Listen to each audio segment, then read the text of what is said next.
Hey guys, it's Matt Allison again here with Lindsay Kimball. And today I'm just excited to be spending a little bit of time with Chris and Bonnie Currie, who we talked about last week as the folks that the consistory is really excited about us considering as a congregation to be our next senior pastors. Um, and so I've known Chris and Bonnie for a really long time. We were in a community group together back when these guys were, doing the seminary thing, and have been neighbors in West Philadelphia. And so I'm just really excited to be having this conversation with you guys today. Uh, and you know, I at the same time though, I'm very aware that most of the people in our church have not had those same experiences. So, Lindsay, uh, maybe it'll be great for you to ask these guys a question first.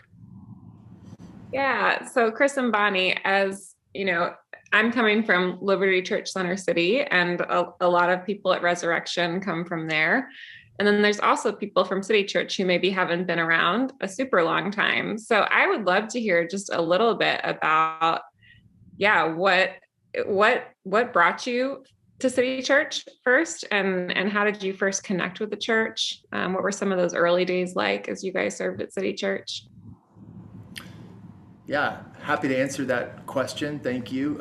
If I may, before we do that, I haven't yet had the chance to just express maybe how we are feeling with the big news that the Bartholomews have announced and that our congregation is sitting with. And um, this was sort of our first opportunity to get to speak into that. And would it be all right if I just started that? I will answer your question, but we just want to say that we loved Tuck and Stacy Bartholomew and their family, and they have meant so much to us for a long time and mean so much to us now. We're gonna cry at the beginning of this video. That's probably not the best start. But I just wanted to say that's it's a big loss losing Tuck and Stacy as they move on. And I know many of you are feeling that, you're grieving that, we are feeling that. And so I just wanted you to know we too are losing the Bartholomews and grieving that alongside of you. And the news may not be as raw to us as it is to some of you. We've had a little bit longer to sit with it, but that doesn't make the loss any less significant. We've done a lot of life over 12 and a half years with the Bartholomews. A lot of meals, a lot of tears, a lot of showing up in big moments, a lot of prayers, a lot of collaborative work. And so they mean a lot to us, and we will grieve their departure. And so I just wanted to say that, express that love. In many ways, we are super excited to be talking to you about what lies ahead, but I didn't want to start without getting my opportunity to say that first before we move on. So thank you for indulging me that little point of personal privilege, as they call it. But your question was about how we first got connected and how we came here.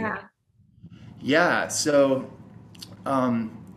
we got connected through a mutual friend. By we, I mean Tuck and I got connected through a mutual friend, Don Alden, who at the time was the associate pastor of a church in Athens, Georgia, where I was serving as the youth director. And Tuck and Don are very close friends who go back many, many years to their own seminary days. And anyway, I was working with Don, working for Don, and we were already planning to move to the Philadelphia area and had already enrolled in seminary here. And Don just paved the way. He called up his buddy Tuck and said, "Hey, got some people you really need to call them." And it just so happened that City Church was almost 2 years old at the time. So this was in the summer of 2008, and they needed somebody to come in and do youth work, and that's what we had been doing for 3 years up to that point. And so it seemed like that might be a good fit. And so Tuck called. I think it was May of 2008 when he called, and it was June of 2008 when City Church flew us up, and we got to meet the staff and interview, and then August 1st of 2008 was my first day on staff. So 12 and a half years ago. I actually met Stacy. She did a women's retreat at our church in Athens. I think it was 2004 because I wasn't married yet, but we were dating. And she came down, and I don't remember the topic, but I remember her using a lot of illustrations about parking in New York City. So I remember that. I remember really liking her and wanting to get to know her, but it was a women's retreat with a ton of people, so there wasn't, a lot of opportunity, and just being amazed that just 4 years later, I would be in her kitchen just chatting and getting to know her. So it was really interesting, but she did a good job, I'm sure. Usually does. Usually does, yeah. So what, once you guys landed in Philadelphia for the first time, what sort of fit some of your expectations, and maybe what was different or surprising or stretching or hard for you? So we left a church in Georgia that had really great community. It taught me what community looks like. And I was nervous and sad to leave it. So I didn't know what to expect when I got here. But I remember Chris had mentioned when we went to interview with the staff, it was a dinner on the porch of the Bartholomew's house with the staff. It was Vietnam cafe catered. So it's just amazing food that I never had before. And watching the staff interact, watching their camaraderie, their love for each other, their honesty, their openness, I wanted it. It was instant of this, this community can happen outside of Athens, obviously, and it's happening here. And I want in. So that was extremely reassuring, and it happened. It was just so evident, the love they had for each other and the love that they had for the city. Everyone's walking home, after hanging out, and that was really different for me too. So that stands out in my mind as a memory of like, these people really love each other and they really love Jesus, and I really want a part of it. Yeah, absolutely. I mean, that's what stands out to me too. That staff community and the relational tightness, and then also the community life of neighborhood church, which, at the time the staff community all lived very, very close and walking distance to one another. And we didn't yet. So we lived our first year up in the suburbs because we had already committed to an apartment before we had gotten connected with the Bartholomew's. And so for that first year, we were living out in Flowertown and driving down all the time, which was definitely a headache. But we got to the end of that first year and we knew we had a decision to make, that either we were going to need to, put roots down in the community where we lived and find a new church, or put roots down in the community where our church was and move there. And that was such a no-brainer of a choice, even though it meant for us a significant commute to the seminary every day. It just still felt like such a no-brainer. Of course, we're going to put our roots down with this community. Yeah, that would be the main thing. I would also say just the community itself, like the congregation. When we first attended worship, people were so friendly, and we felt instantly welcomed. Had us over, wanted to go out. Absolutely. And, we didn't have kids yet, so we were easy to have over, easy to take out. It was easy for us to say yes to stuff like that. We're very quiet. It was a different day, but yeah, we just felt really well received and loved right from the beginning.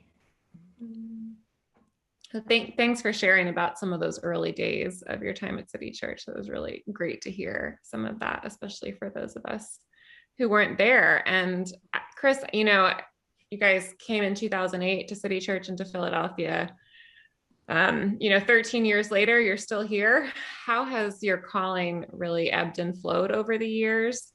And that could be calling to Philadelphia, calling to pastoral ministry, or to City Church in general. What has really kept you here over the years?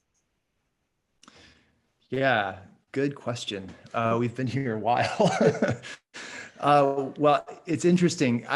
I sensed a call to ministry pretty quickly in my young adult life. So I really came to faith at the age of 20 was when I would say I, self-consciously owned my own profession of faith, and it was an active part of my daily life. And that was right in college major discernment time and all that stuff. And it did not take very long after that particular change in my life to where I sensed pretty clearly that ministry of some sort was what I wanted to do, and hopefully was a discernment of what God was calling me to do. And that hasn't ebbed and flowed very much, honestly. That's been a pretty consistent theme for me personally, for us, I think, over our 15 years of marriage. So that particular most general calling is not something that's had much ebb and flow. But when we came here, I fully assumed that we would be here for 3 years, and then it would be university campus ministry right after that. We were on a fast track plan, and our plan had lots of details. Bonnie was going to be a school teacher, and she was going to work full time, and I was going to get through school very quickly. And we were going to get in, going to get out, and going to get on with our lives. And none of that worked out. Like nothing. Bonnie arrived. You were a social studies teacher arriving as the economy was bottoming out about as badly as it had in a long, long time. And maybe if you were a Spanish teacher or a math teacher, there would have been jobs, but Yeah, it's not me. not for a social studies teacher in 2008. So you had to find work elsewhere. And anyway, that's another part of the story, which you can tell later if you want. But the long story short, that change of plan led to other changes that led to Bonnie's interest in going to seminary herself to do a degree in counseling. And when she made that choice, when you made that choice, it made sense for me to slow down to do a 4-year plan instead of a 3-year plan. Because if I could remain a full-time student, Bonnie's tuition would be covered due to a spouse scholarship that they offered, which was very generous. And we took full advantage of it. But slowing down allowed me to do more work. So both ministry work in the church and more academic work, kind of the above and beyond kind of stuff, to get a little more involved. And really that's when I became my studies started to really become more grounded in ministry in the local church. And I began to catch more of an imagination for not doing campus ministry, but doing like parish, congregational, local church, pastoral ministry. And not just anywhere, but here. Because also, as I was doing some of my extra academic work, at the same time as having more contact with the staff, with the leadership, I began to get more and more what was making City Church special theologically, the biblical interpretation, the contextual theology, some beyond the relationships, beyond the genuineness, which was evident immediately, some of that, the special sauce, that made it so tasty. It took a while to understand what that recipe was. And it was in that slowing down that I got to do some of that more in-depth work and in-depth involvement that made me really realize that we were in a special place. And the more I began to understand that, the less I was interested in leaving unless there was some really good reason to leave. And so when it came time to graduate, Tuck expressed that he wanted me to stay, and I had expressed I would love to stay, and that worked out. I'm glad that worked out. And really, honestly, Tuck was just willing at every turn, very generously, to create space for me to keep being able to grow, so that I didn't have to leave to be able to grow pastorally and personally. And that's unique. And I realized that not everybody has that. And when I say not everybody has that, I don't know anybody else who has had that. I don't know anyone else my age who's come through the same kind of training program that I've come through, that we've come through, that has had the benefit of the kind of apprenticeship that I've had, with all the opportunity to succeed and fail. And neither of those was terribly threatening to Tuck, right? And the opportunity to grow, just all the stuff that you need to actually grow up as a person and as a pastor. And Tuck made space for me to be able to do that here. And he made space for us to be us here. Yeah. And Stacy was such a wonderful spiritual friend to Bonnie, and still is. And just never had to leave to continue to grow. And I can't take any credit for that. It just, but I recognize that we were given a pretty incredible gift. That's, that leads me kind of naturally to this question, which, besides Tuck and Stacy leaving, what's daunting to you guys about stepping into this role? That was my answer, Matt. Stacy leaving. What's daunting to you, Bonnie? He took it. Oh. Yeah. Yeah. All right, I'll talk. This is a crazy time to be the leader of any institution, Now we have kids in the school district, and we've just watched as the institutional leaders in the Philadelphia schools have just grappled with an impossible situation with COVID, and just negotiating all the concerns of teachers and all the concerns of parents and all the concerns of old buildings. And that's the school institution. I think the church as an institution has all of its own things that make this moment, and by moment, I don't even know what length of time we're even talking about. Decade, 6 weeks, 3 decades. Like, it's like, however you slice it, it's just a really weird time, very hard time, I think, to be a leader of an institution, because the world has changed very quickly, and a lot of the change that's happened and continues to happen is unsettling, destabilizing kind of change. And it's change that happens in the midst of a moment where our society is increasingly polarized, where it seems like opportunities to cultivate conversation between disagreeing parties, those opportunities are growing fewer and farther between.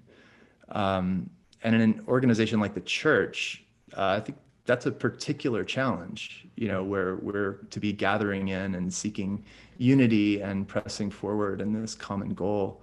It's a tough moment, I think, to be a leader. And so I'm not naive. I hope I'm not naive. I don't think I'm naive about the reality of some of those challenges, and just coming out of COVID and what that means, and meeting this moment of racial reckoning as a church that's a majority white church. What does that mean for us, and how do we grow up through this moment? And all of the various issues socially, theologically, that press upon the church and make people get into fights. Like, there's just so many. And so you look at the forecast, you look at the horizon, and you just realize, yeah, if you step into this role, you're stepping into a role that's going to necessarily mean walking with people and leading people through some unavoidably difficult things. And so that should be daunting, I think, to anybody. Mm-hmm. And if it's not daunting, you're probably just not paying attention.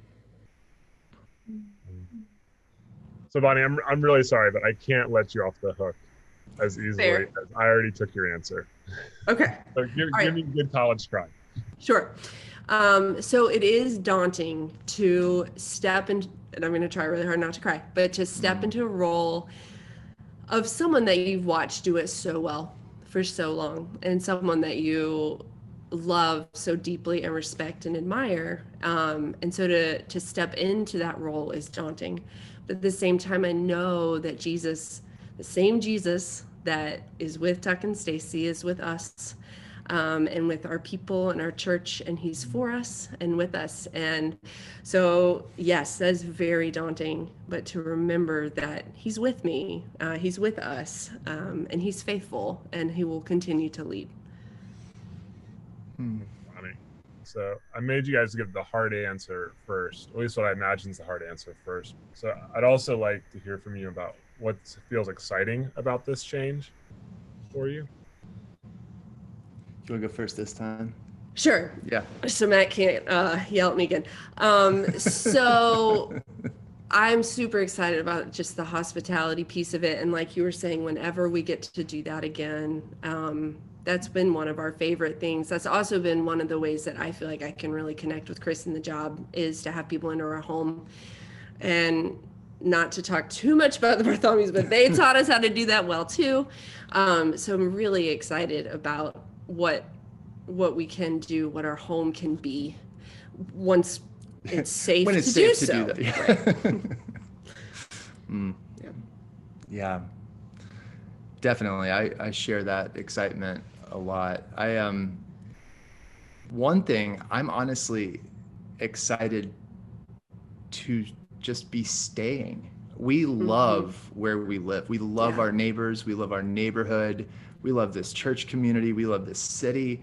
And there's always been this question mark lingering, right? Like, how long will we be able to stay before we would get to that point where, in order to continue to grow, we would have to move along, right? And just the idea that just maybe God is leading us to the next season where actually we get to be here for a much longer haul than we even maybe ever dared hope, kind of. That just on a very personal level is really, really exciting. We have no desire to leave. On an institutional level, church ministry level, I think we have some things to be really excited about. I think we have an incredible opportunity before us, and it's what we've been talking about all through the merger discernment season, as our two churches, Liberty and City Church, have come together, and various teams representing those bodies have come together and talked about what it means to become one church, what it means to become the kind of church that this city needs us to become. And one of the things we've talked about is how Philadelphia is a city that is both a major urban center and a city of neighborhoods where we belong in these hyper local spaces, right? Just think of our neighborhood, Fairmount, where we almost we don't have to go farther than 100 yards to go to our best friends' places, the park. It's just, everything is so close, and there's such a tight-knit community here.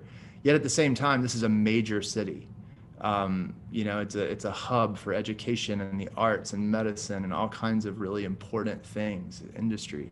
And so the opportunity to cultivate a church life and ministry that reflects that both and, the gathered church and the scattered church, the urban center church and the neighborhood life and belonging.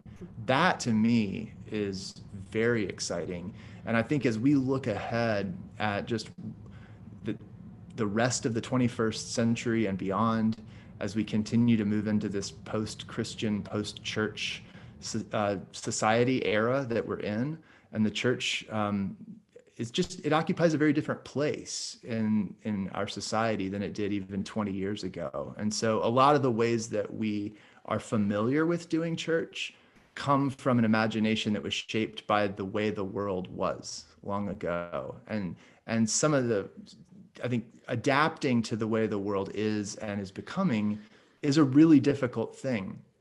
And while COVID has been really hard, very hard, one of the gifts COVID has given us is it disrupted some of that status quo that we would have never touched. And it's put us in a place where we have to rethink things. We don't have the luxury of the status quo because we're not allowed to do it. And so we've had to get creative. We've had to start shifting the way that we do worship and we do community and we do outreach. And I think we're building some pretty good muscles for what we need to be doing as we head into the future to lead this church into the next decade or two or three or whatever is ours to steward and to lead. I think we're getting some really good, intense boot camp style practice during COVID of the kinds of flexibility and creative stuff that we're going to be needing to do. And now we have these two properties, one in Center City and one that's near UPenn in West Philly, two strategic locations, and people who are interested in thinking about how do we use these well to bless the city, to be present in these neighborhoods, to be a hub for ministry, to be hospitable to neighbors.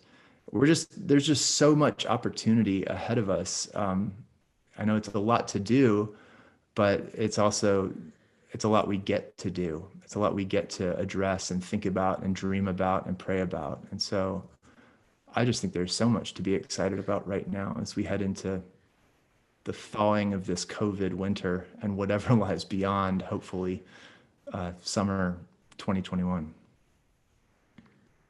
I'm so glad you shared that, Chris. I think that's one of the things that was so exciting for me to hear as we did our interview last week, was just all the ways that I think the things that we face as challenges right now with the pandemic, and even the challenge of merging two congregations, ways that you have vision for those being huge opportunities and huge missional opportunities in Philadelphia.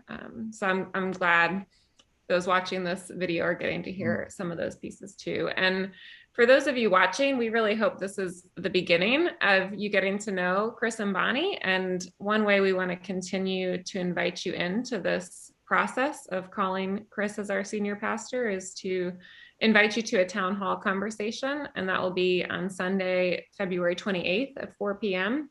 It'll be on Zoom, and it's going to be a format where you can ask questions, and those of us who are on the succession interview panel will really field those questions and engage with Chris and Bonnie about the questions you have. You're also free to submit questions ahead of time if you'd like, and there's a link in the email that you received on February 16th that you can use to submit those questions. So we hope you'll join us, and we are continuing to pray for all of you and pray with you as we discern these next steps in the life of Resurrection Philly.